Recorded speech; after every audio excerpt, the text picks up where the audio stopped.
1장 22절에서 25절까지 말씀입니다. 다 같이 한 절씩 교독하도록 하겠습니다. 너희가 진리를 순종함으로 너희 영혼을 깨끗하게 하여 거짓이 없이 형제를 사랑하게 이르렀으니 마음으로 뜨겁게 서로 사랑하라.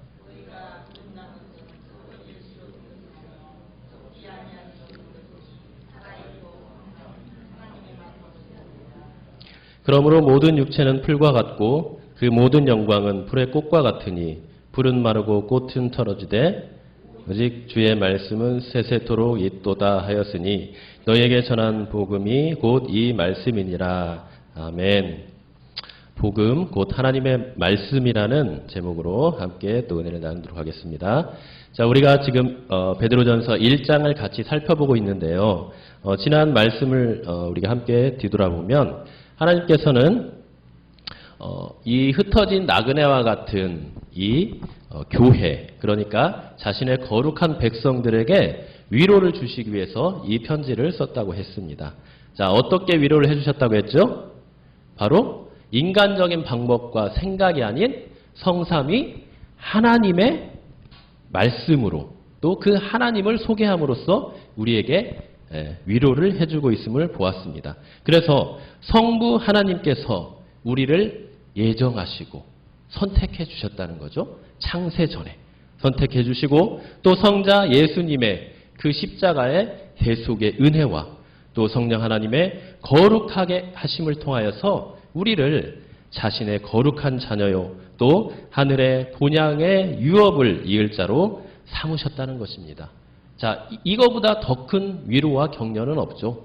그리고 이 말씀은 하나님께서 해주신 말씀이에요. 그렇기 때문에 우리에게는 가장 큰 위로와 격려가 된다고 할 수가 있습니다.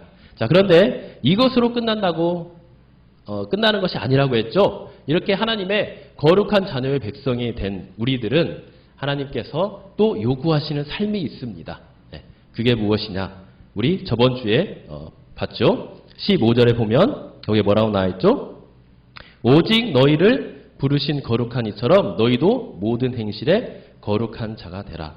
그러니까 하나님께서 우리를 자기의 거룩한 자녀요 백성으로 삼아 주셨고 또 그 백성으로의 삶을 이제 요구하시는 겁니다. 그게 첫 번째가 뭐였다고요? 바로 이 거룩의 삶이에요. 그래서 이 거룩의 삶이라는 것은 결국 하나님과 원수가 된 이 세상에서 그 세상을 따르지 않고 이 세상의 가치관을 따르지 않고 이 세상과 구별된 하나님의 백성으로 살아감을 의미한다고 보았습니다. 그래서 하나님처럼 죄에 거하지 않고 죄를 미워하면서 그 죄와 싸워서 하나님과 같이 거룩한 삶, 이 세상과 구별된 삶을 살아가는 삶, 이 거룩한 삶을 하나님께서 요구하신다고 했습니다. 그래서 이 거룩한 삶은 사실 하나님의 명령이기도 하지만요. 또 우리가 하나님의 자녀됨의 특권이라도 할 수가 있습니다. 그러니까 왜 하나님이 이렇게 거룩하게 우리가 살라고 하시냐?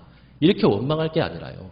하나님의 자녀로서 당연히 그 자녀로서의 지위와 특권을 누리도록 살도록 해주셨기 때문에 우리는 이 거룩한 삶을 살아가는 것에 대해서 늘 감사하고 찬양하며 살아가야 된다는 것입니다. 그게 바로 이 하나님께서 구원해 주신 이 백성들의 삶이었던 것이죠. 자, 그런 다음에 오늘 말씀에 보면은 이제 두 번째로 요구하시는 삶이 있습니다. 자, 22절을 보면요. 마지막에 보면은 뭐라고 나와 있죠? 마음으로 뜨겁게 사랑하라. 네. 하나님께서는 이 세상에서 구별된 거룩한 자로 살아감과 동시에 이제는 우리에게 어떻게 살아가고 요구하십니까? 바로 서로 사랑하라고 말씀을 하십니다. 자, 사랑을 하되 어떻게 지금 사랑하라고 하셨죠? 마음으로, 마음으로 사랑하라고 하셨고요. 또 어떻게 사랑하라고 하셨죠?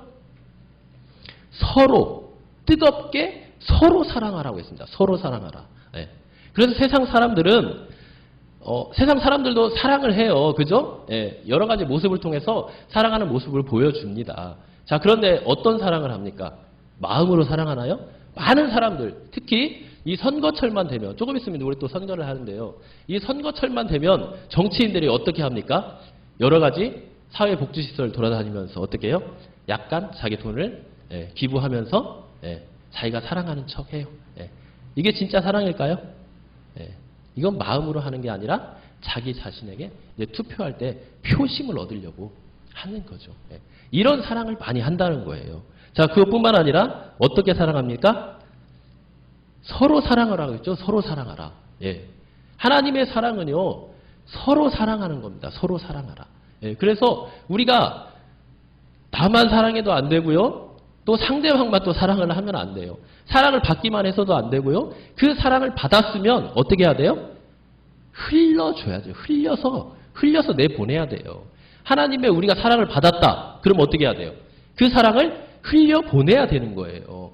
그러나 많은 그리스도인들이요, 그 하나님의 그 놀라운 사랑, 예수 그리스도의 십자가의 그 놀라운 사랑을 받았으면서도 자기 안에서만 간직하고요, 흘려보내지 않은 분들이 너무나도 많이 있는 것을 볼 수 있습니다.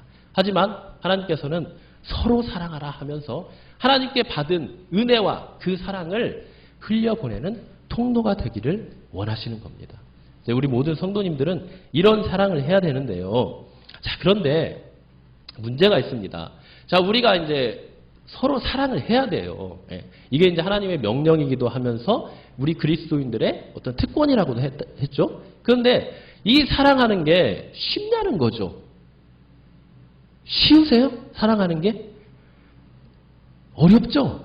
굉장히 어렵습니다. 겉으로는, 말로는, 그리고 뭐 약간 내 거 있는 거 주는 거는요, 누구든 할 수 있어요. 원수도 자기를 원하고 자기를 좋아하는 사람들에게는요, 막 나눠주는 게 원수들이에요. 그런데 우리 그리스도인도 마찬가지라는 거예요. 우리 그리스도인들도 이 하나님의 사랑을 받았으면서도 그 사랑을 전하기가 쉽지가 않다는 거예요. 그 하나님의 사랑대로 사랑하기가 쉽지가 않다는 거예요. 자, 그럼 우리가 어떻게 해야 이 하나님의 사랑을 서로 피차 나누고 흘려보내며 하나님의 예수 그리스도 안에서 한 형제요 자매로서의 삶을 살며 사랑할 수 있을까요? 어떻게 하면 그렇게 할 수 있을까요? 자, 그 비결이 바로 22절에 나와 있습니다.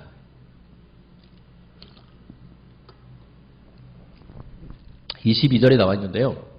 중요한 거는 이 22절에 나와 있는 말씀의 순서가 굉장히 중요합니다. 자, 보십시오. 자, 22절에 있어서 하나님께서 결론적으로 하나님의 구원받은 백성으로서의 두 번째 삶의 모습이 뭐라고 했어요?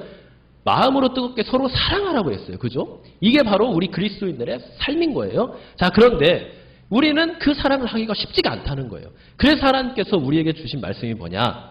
바로 22절 처음부터 그 순서대로 하는 사랑입니다. 자, 그럼 그 순서를 한번 볼까요? 자, 처음에 뭐라고 나옵니까? 너희가 진리를 순종함으로 이렇게 나옵니다. 자, 두 번째는 뭐라고 나와요? 너희 영혼을 깨끗하게 하여. 그런 다음에 거짓이 없이 형제를 사랑하게 된다는 겁니다. 이 순서가 여러분 중요한 겁니다. 자, 왜냐하면 자, 죄인된 우리는요, 아무리 우리가 노력을 하고 열심을 내어도요, 하나님의 사랑을 결코 할 수 없어요. 왜냐? 우리 안에 있는 연약함과 죄악들이 늘 우리들을 유혹하고 그렇게 하지 못하도록 충동질을 합니다. 충동질을 해요. 그래서 우리는 우리 힘으로는 도저히 이 하나님의 그 사랑을 흉내내고 그 경건을 흉내낼 수는 있지만요, 그렇게 살아갈 수는 없다는 거예요. 자, 그러면 어떻게 할 때 우리가 정말 하나님 원하시는 그 사랑을 할 수 있냐? 바로 첫 번째 순서가 바로 진리를 순종한다는 것입니다. 진리를 순종한다. 자, 여기에서 그러면 이 진리라는 건 뭘까요? 진리. 세상에서 말하는 진리는 세상에는 진리가 없습니다. 여러분. 결론적으로 말하면 세상에는 진리가 없어요. 왜 진리가 없냐? 진리라는 건요, 결국 영원한 것이어야 되거든요. 그리고 절대 변하지 않는 것이어야 돼요. 그리고 진실된 것이어야 됩니다. 그리고 유효기간이 어때요? 영원토록 지속되는 거여야 돼요. 근데 이 세상에 있는 것 중에 그런 게 있나요? 많은 철학자나 사상가들이 말은 하지만요, 그런 것들은 시간이 지나면 다 소멸되고 사라지고 쇠해지는 겁니다. 그러나 영원토록 변하지 않고 유지되며 진실성이 있는 게 딱 한 가지가 있죠. 그게 뭐라고 나옵니까? 바로 23절에 있는 하나님의 말씀이라고 나옵니다. 하나님의 말씀. 그것은 어떻다고 나옵니까? 그 말씀은 영원토록 쇠하지도 않고, 그죠? 네. 상하지도 않고 영원토록 이어진다고 말해요. 그러니까 이 하나님의 말씀만이 어떻다는 거예요? 영원하고 변하지 않고 진실하다는 겁니다. 진실하다. 그러나 이와 반대로 세상적인 것은 어떻습니까? 세상 사람들이 말하는 거 언젠가는 다 변합니다. 예. 언젠가는 다 변화가 되어 있어요. 그래서 세상의 것은요, 다 상대적인 것이고 주관적인 것입니다. 하지만 이 진리만큼은 절대적이고 영원하고 불변한 것이라고 할 수 있죠. 이것이 바로 뭐다? 하나님의 말씀입니다. 그래서 이 하나님의 말씀에서 뭐 또 나온다는 거예요? 사랑이 나온다는 거예요. 사랑이. 예. 이 말씀 안에 있는 사랑만이 어떤 사랑이라는 거예요? 참된 사랑, 진실된 사랑, 영원한 사랑, 변하지 않는 사랑이라는 겁니다. 그 사랑이 어떻게 해서 나타났습니까? 바로 예수 그리스도를 통해서 이 땅 가운데 나타났잖아요. 로마서 5장 8절에 보면 우리가 그때 어떤 상태였습니까? 죄인 되었을 때예요. 죄인 되었을 때. 그러니까 하나님과 원수 되었을 때란 말이에요. 자, 여러분들 원수와 같은 사람들 있죠? 뭐 원수는 없다고 해도 미운 사람 있죠. 미운 사람. 예, 나에게 얄밉게 대하고, 예, 뭔가 손해를 끼치고, 예, 상처 주고 그런 사람 분명히 있단 말이에요. 그런 상태에서 여러분들 먼저 당하기 쉽습니까? 어려워요. 정말 어렵습니다. 저도 예전에 알바를 할 때 있었어요. 알바를 한 3개월 했는데 알바 그 조그마한 돈이니까 얼마 되지는 않잖아요. 근데 3개월 하니까 한 200만 원 정도가 모아졌어요. 근데 그 200만 원을 물론 이제 제 잘못도 있죠. 이제 정말 친한 친구에게 빌려준 적이 있어요. 정말 저는 믿었죠. 근데 그 친구가 결국엔 어디로 잠적해 버린 거예요. 연락처도 바꿔버리고. 저는 안 그럴 줄 알았거든요. 근데 정말 원수처럼 느껴지더라고요. 그 200만 원 때문에. 네. 이렇게 정말 약한 존재가 사람이에요. 네. 그런데 자, 이런 어떤 우리가 연약함 가운데 있는 우리가 세상적인 기준으로 정말 참된 사랑을 할 수 있냐는 거죠. 할 수 없다는 거예요. 그래서 하나님은 우리에게 참된 사랑을, 우리는 참된 사랑이 뭔지도 몰라요. 사실은. 그죠? 참된 사랑이 뭔지도 모르고요. 그런 걸 죄인 되었을 때는 찾지도 않고요. 어떻게 해야 될 줄도 몰라요. 예. 그런데 이런 우리에게 뭘 가르쳐 주십니까? 참된 사랑을 가르쳐 주시는 거예요. 참된 사랑을. 직접 보여주시는 거예요. 그리고 자신이 직접 희생하시는 겁니다. 어떤 희생이요? 우리가 받을 때는, 그죠? 그 사랑. 결국은 예수 그리스도의 십자가의 그 사랑인데요. 그 사랑이 우리 입장에서 받을 때는 아무 조건 없이, 아무 대가 없이 그냥 받아요. 그죠? 이걸 은혜라고 하잖아요. 우리는 은혜로 아무 조건 없이 대가 없이 받습니다. 그런데 하나님의 입장에서 봤을 때는 어떠냐는 거예요. 하나님의 입장에서도 정말 그런가요? 아무 대가가 없나요? 아무 대가를 치르지 않았나요? 아니죠. 자기 자신이자 아들이신 그 예수 그리스도를 죽이면서까지도 우리를 사랑해 주셨다는 거예요. 그것을 직접 보여주시기 위해서 이 땅에 오셨다는 거예요. 그렇게 됐을 때 요한 1서에서 보면 우리가 그의 사랑을 통해서 뭘 알게 된다? 하나님의 사랑을 알게 된다. 이거예요. 우리는요, 하나님께서 이렇게 직접 보여주시지 않고 말씀을 통해서 직접 말씀해 주시지 않으면요, 절대 참된 사랑, 진실된 사랑 알 수도 없고 할 수도 없습니다.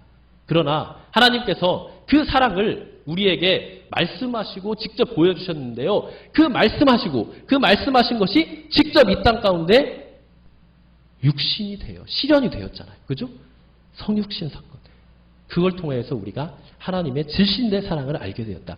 그래서 그 진리는 바로 그거예요. 그래서 이 진리가 뭐냐? 바로 하나님께서 우리에게 보여주신 모든 말씀이 사실은 진리입니다. 그러나 여기에서 구체적으로 진리라고 하는 것은요, 바로 25절에 있는 것처럼 복음이라는 그 단어인데요. 이 복음도 사실은 하나님의 전체 신구약 성경 전체 계시의 말씀이 우리에게 복음이에요. 그러나 여기에서 말하는 이 복음을 좀 좁게 핵심적으로 딱 요약해서 말한다. 그러면 예수 그리스도의 십자가의 복음이라고 할 수 있습니다. 십자가의 복음. 그래서 지금 베드로전서 1장에 보면은 쭉 성삼위 하나님께서 우리에게 베푸신 그 은혜와 사랑, 평강을 얘기하면서요. 우리를 위로하시는데 어떤 위로를 해주셔요? 예수 그리스도의 그 십자가의 복음을 얘기하면서 우리에게 계속해서 그 은혜를 부어주시고 뭘 하시는 거예요? 격려하시고 위로하시는 거예요. 네. 그래서 아까 서두에도 말씀하셨듯이 성삼위 하나님께서 우리에게 하신 일, 즉 성부 하나님의 택하시고 성자 예수님의 우리를 대속하심, 그리고 성령 하나님의 거룩하심, 거룩하게 하심, 그걸 통해서 우리가 이 진리를 깨닫게 되고요. 복음을 깨닫게 되고 그 복음 가운데서 우리가 하나님의 사랑을 깨닫고 그 깨달은 하나님의 사랑과 그 하나님께서 우리에게 부어주시는 그 마음으로 사랑을 할 수 있는 거예요. 그러니까 결론적으로 뭐예요? 우리가 사랑할 수 있는 것도 이 진리 가운데 계시해 주신 또 직접 보여주신 그 하나님의 사랑으로 말미암아 우리가 사랑할 수 있다는 거예요. 그래서 여기에서 22절에서 첫 번째로 하나님께서 하신 말씀이 뭡니까? 진리를 순종하라는 거예요. 진리를 순종하라는 게 뭐예요? 이 복음의 말씀을 온전히 믿으라는 겁니다. 하나님께서 너희가 원수되었을 때에 예수 그리스도를 보내주심으로써 그분의 은혜와 사랑과 능력으로 너희들을 구원해 주셨고 자녀 삼아 주셨고 그럴 뿐만 아니라 너희들에게 하나님의 그 생명을 불어넣어 주셔서 거듭나게 하심으로써 그 생명 가운데 있는 하나님의 사랑으로 우리가 서로 사랑할 수 있게 되었다는 거예요.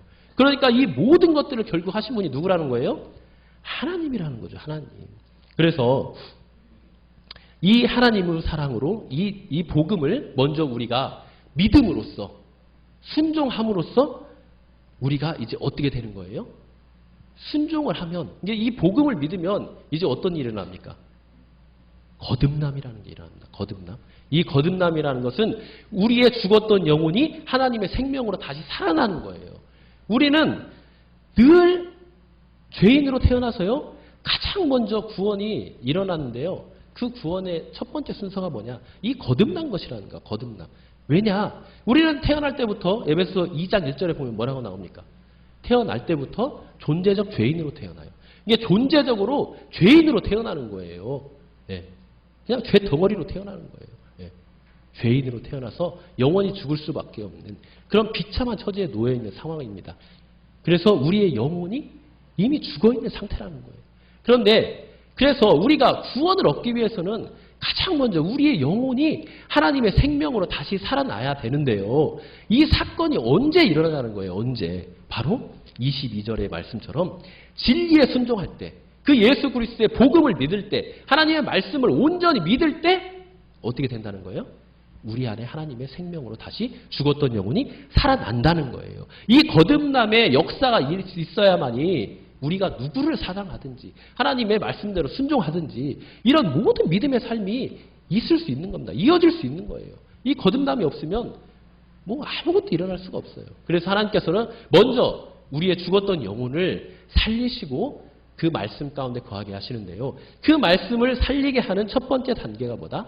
이 진리인 복음을 듣게 하셔서 그 복음을 믿고 우리의 영혼이 살아나는 겁니다. 자, 이렇게 해서 영혼이 살아났어요. 그렇게 해서 영혼이 살아나면 우리가 이제 끝입니까? 거듭나면 끝이에요? 아니죠. 예, 앞에서도 말씀했듯이 하나님께서는 우리의 거듭남과 또 우리의 어떤 의로움을 통해서 하나님께서 의롭다 인정해 주심을 통해서 이제 그 다음의 삶이 이어져야 되는데요. 그 다음의 삶이 뭐예요? 바로 이제 거룩한 삶을 사는 겁니다. 앞에서 말했죠? 거룩한 삶일 뿐만 아니라 이제 어떤 삶을 살아야 돼요? 서로 사랑하는 삶을 살아야 된다는 거예요. 사랑하는 삶. 그래서 그렇게 해서 이제 우리의 영혼이 거듭나고 또 우리의 영혼이 이제 거듭남과 함께 거룩하게 되는데요. 이 거룩하게 된다는 게 바로 뭐예요? 영혼을 깨끗하게 한다. 네. 그래서 이 영혼을 깨끗하게 한다는 말은 우리가 예수 그리스도의 복음을 들었을 때 우리가 하나님 앞에 의롭다고 인정을 받는 그런 칭의의 개념과 함께요. 앞으로 우리가 살아가면서 하나님처럼 거룩하게 살아야 된다는 거룩의 삶, 그 성화의 삶까지도 함께 묶여 있다고 보면 돼요. 그러니까 우리는 하나님 앞에 우리의 이제 신분이 하나님의 자녀로 변화됐을 뿐만 아니라 우리의 내면, 우리의 속사람까지도 이제 누구를 닮아가야 되는 거예요? 예수 그리스도. 하나님을 닮아가야 된다는 거예요. 이럴 때 우리가 어떻게 할 수 있다는 거예요? 진짜 서로 사랑할 수 있다는 거예요. 예. 말로만 우리가 예수님을 믿는다? 말로만 하나님을 믿는다? 절대 안 됩니다. 우리는 예수 그리스도를 믿어서 우리의 신분도 변화됐을 뿐만 아니라 주의 진리의 말씀과 성령의 거룩하심을 통하여서 예수 그리스도를 닮아가야 돼요. 이럴 때 우리가 서로 뜨겁게 사랑할 수 있는 것입니다. 그렇게 해서 하나님께서는 먼저 진리를 순종하라고 하셨어요. 그렇게 진리를 순종할 때 어떤 일이 일어난다고요? 우리의 영혼이 깨끗하게 된대요. 깨끗하게. 그러니까 우리의 영혼이 거룩하게 되고 깨끗하게 되는 데에는 반드시 이 하나님의 말씀, 이 복음을 먼저 우리가 듣고 믿고 그 말씀대로 순종하며 살아가는 일이 전제되어야 되는 것입니다. 네. 이것이 되지 않으면요, 우리의 마음은 여전히 세상 가운데 있어서 그 세상에 또 죄의 종로로 다는 삶을 살아갈 수밖에 없어요. 그러다 보면은 세상 겉으로 가득 차게 됩니다. 가득 차게 되고 하나님이 자리에 있을 수 있는 틈이 없어요. 그러면 어떻게 돼요? 하나님께서 말씀하신 이 거룩의 삶, 서로 사랑의 삶은 살아갈 수 없게 되는 거죠. 그죠?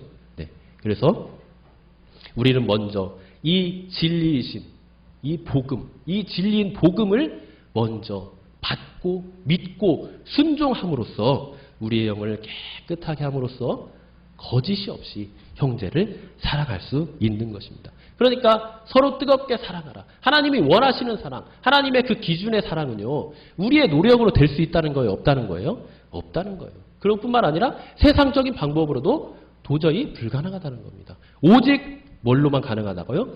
이 하나님의 말씀인 예수 그리스도이신 이 복음에 순종할 때만, 온전히 믿을 때만 가능하다는 것입니다.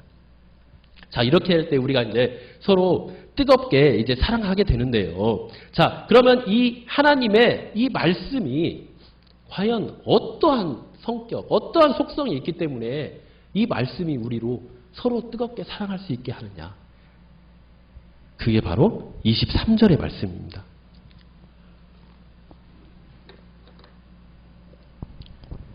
자, 거기에 보면, 자, 우리가 이제 맨 먼저 서로 사랑하기 위해서는 맨 먼저 우리의 거듭남이 있어야 된다고 했죠. 그죠? 네. 그래서 이렇게 거듭나게 됐어요.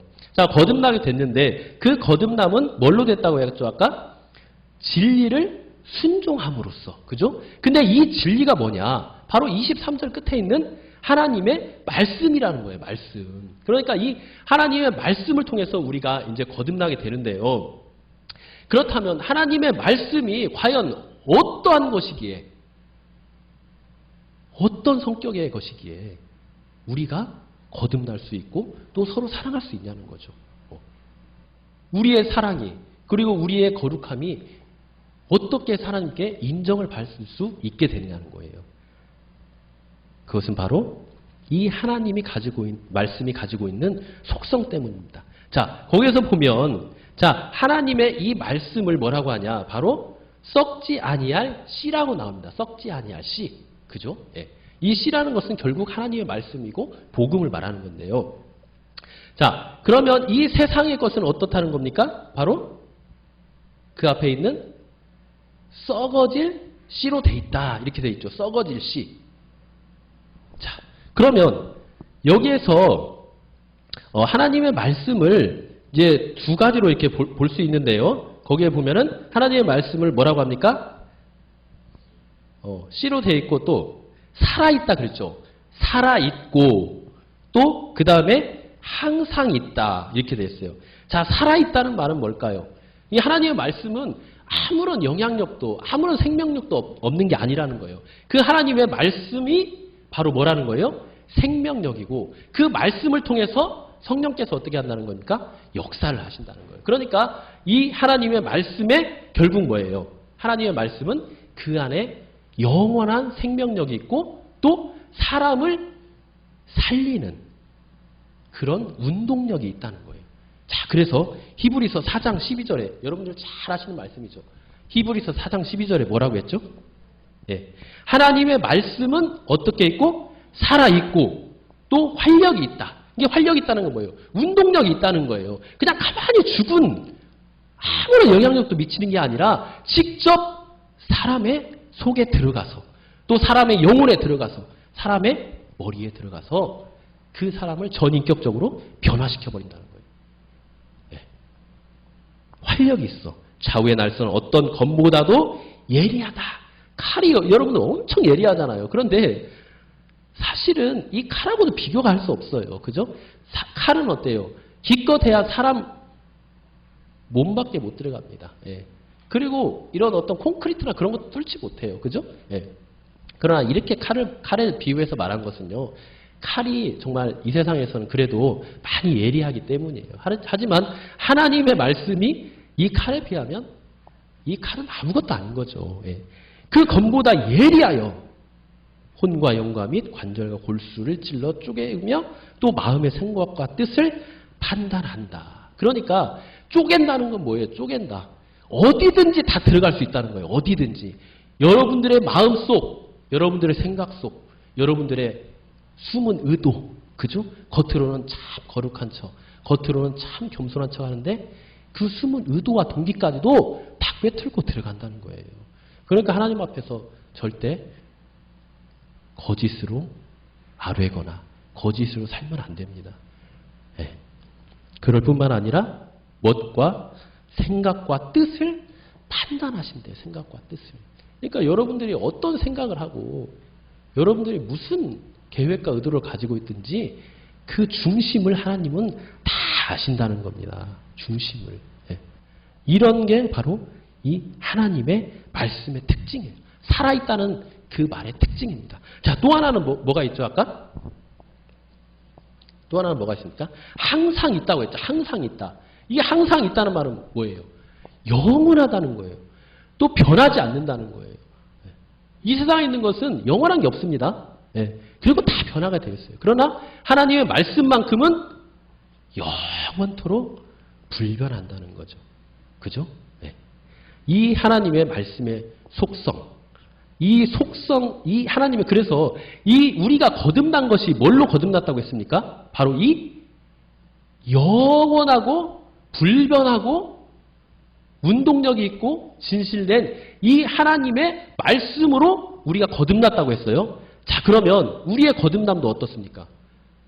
우리에게 하나님께서 새 생명을 주셨어요. 하나님의 자녀로 삼아 주셨어요. 결국 구원해 주셨다는 거예요. 이 구원이 흔들릴 수 있다는 겁니까? 만약에 이 구원이 흔들린다. 정말 이 하나님의 말씀에 기인해서 이 말씀을 근거로 해서 우리가 구원을 얻었다고 굳건하게 믿고 있는데 우리의 구원이 흔들린다. 있을 수 있을까요? 우리 구원이 흔들린다면 뭣도 흔들린다는 거예요, 결국? 하나님의 말씀도 흔들린다는 거예요, 결국. 우리의 구원이 흔들린다는 것은 하나님의 말씀도 영원하지 않고 한계가 있고 능력이 없다는 것밖에 안 됩니다. 그래서 우리에게 위로가 되고 평안이 되는 거예요.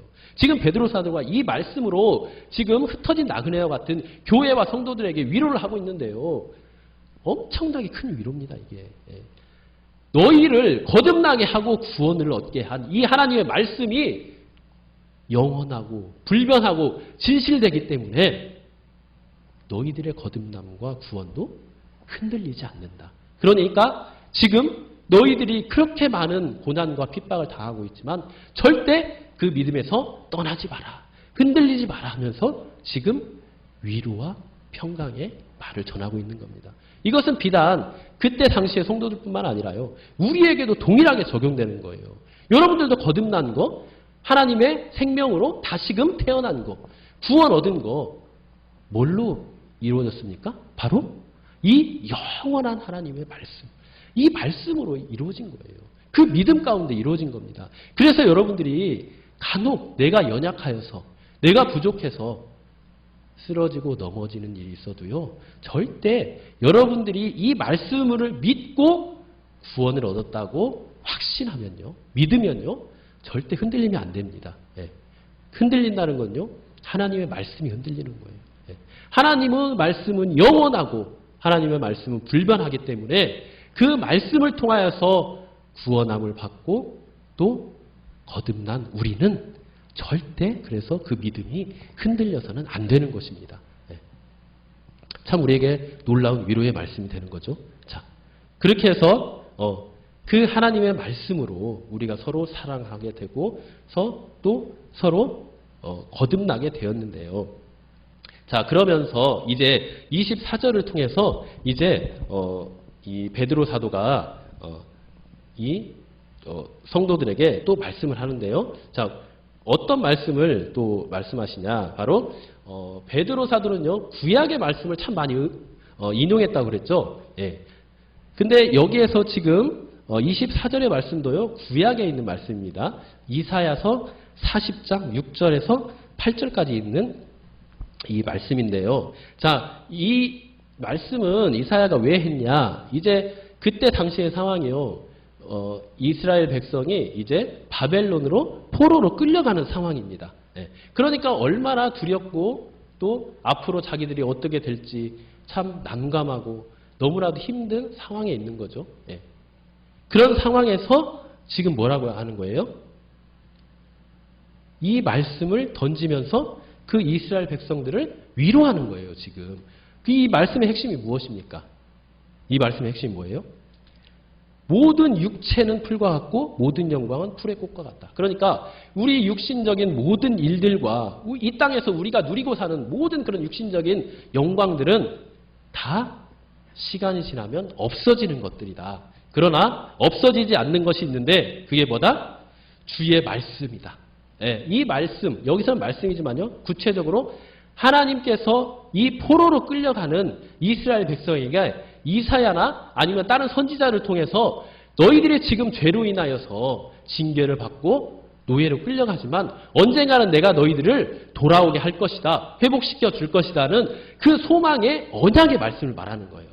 그래서 우리가 구약 성경을 보면요, 그 하나님께서 회복의 말씀이 담긴 이 언약을요, 굉장히 많이 해주셨거든요. 근데 그 중에 한 사람이 이 이사야 선지자라는 거예요. 그래서 이 이사야 선지자도 지금 이 말씀을 통하여서 이 하나님의 약속의 말씀을 통하여서 이스라엘 백성에게 봐라, 이 세상에 있는 꽃과 이 세상에서 누리는 모든 육체적인 영광들은 다 시간이 지나면 끝난다. 그리고 너희를 노예로 끌고 가는 바벨론도 언젠가는 멸망할 것이다. 그러나 하나님께서 너희들을 다시 돌아오게 하고 회복시켜주는 그 약속의 말씀만큼은, 언약의 말씀만큼은 어떻다? 영원하다. 영원하다는 건 뭐예요? 너희들을 그 약속대로 결국에는 다시 돌아오게 해주신다는 거예요. 이게 얼마나 큰 위로가 되는 말씀입니까? 지금 베드로는 이 구약에 있는 약속의 말씀은 인용하면서 이 하나님의 말씀이 얼마나 영원하고 불변하고 우리에게 큰 힘과 위로가 되는지를 지금 말함으로써 큰 위로의 말, 큰 소망의 말을 던지고 있는 것입니다. 그래서 25절에 보면 그 말씀이 뭐라고 나옵니까? 세세토록 영원하며 너희에게 전한 복음이 곧 뭐다? 이 말씀이라는 거예요. 이 말씀. 그러니까 우리가 이 땅 가운데 있어서 결국 우리의 구원에서 뿐만 아니라 하나님의 말씀대로 하나님처럼 거룩하게 살고 또 하나님의 말씀대로 우리가 서로 뜨겁게 사랑하기 위한 유일한 근거이자 힘이자 원동력이 뭐라는 거예요? 영원하고 변하지 않는 이 복음, 이 하나님의 말씀이라는 겁니다. 자, 여러분들은 이 세상을 살아가면서 뭘 의지하고 살아가십니까? 네. 우리는 다 하나님의 말씀을 의지하면서 살아간다고 말은 해요. 그죠? 네, 그러나 실질적으로 우리의 현실을 돌아보면요, 정말 힘들고 어려울 때 찾는 게 뭡니까? 맨 먼저 말씀을 펼치시나요? 맨 먼저 기도하시나요? 맨 먼저 교회로 달려오시나요? 그런 분들 많이 있죠. 그러나 저부터도 정말 힘들고 어려운 상황이면 먼저 생각나는 게 사람입니다. 사람. 그래서 사람을 의지하고 싶고요. 또 뭔가 인터넷을 막 의지하고 싶고요. 뭐 관계를 의지하고 싶고 돈을 의지하고 싶은 게 참 이 연약한 사람의 마음이에요. 하지만 저도 뭐 삶을 조금밖에 못 살았지만 그런 거 해보니까요. 역시 하나님의 말씀만큼 변하지 않고 진실한 건 없더라고요. 여러분들도 참 삶이 힘들어요. 그죠? 더군다나 요즘같이 이 코로나로 인해서 두렵고 떨릴 때가 없었던 것 같아요. 저도 지금까지는 진짜 거의 이런 적이 없었거든요. 그런데 요즘 너무 많이 듣다 보니까 저도 모르게 막 두려운 마음이 생기더라고요. 그리고 또 자녀가 없었어요, 예전에. 근데 자녀가 있다 보니까 더 그래요, 더. 그런데 이 모든 어려움과 두려움을 이길 수 있는 길, 딱 하나입니다. 뭡니까?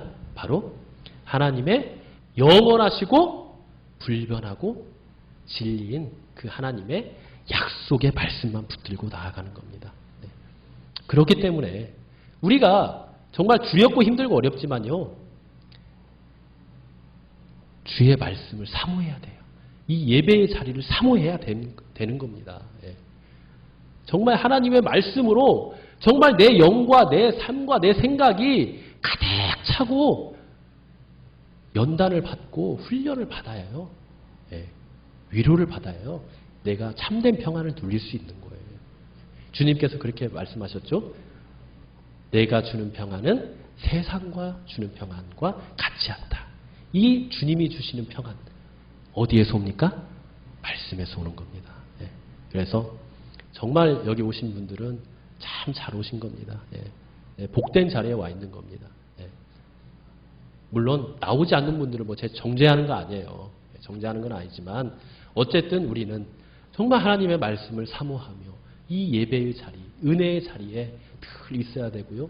또 우리 고통당하는 우리 주위의 이웃들과 형제 자매들을 위하여서 늘 기도하면서 늘 위로의 사람, 평화의 사람, 또 이 복음을 전하는 자로서 영광의 삶을 살아가시기 바랍니다. 자, 우리 함께 기도하도록 하겠습니다. 찬양하도록 하겠습니다. 찬양하도록 하겠습니다. 찬양하도록 하겠습니다.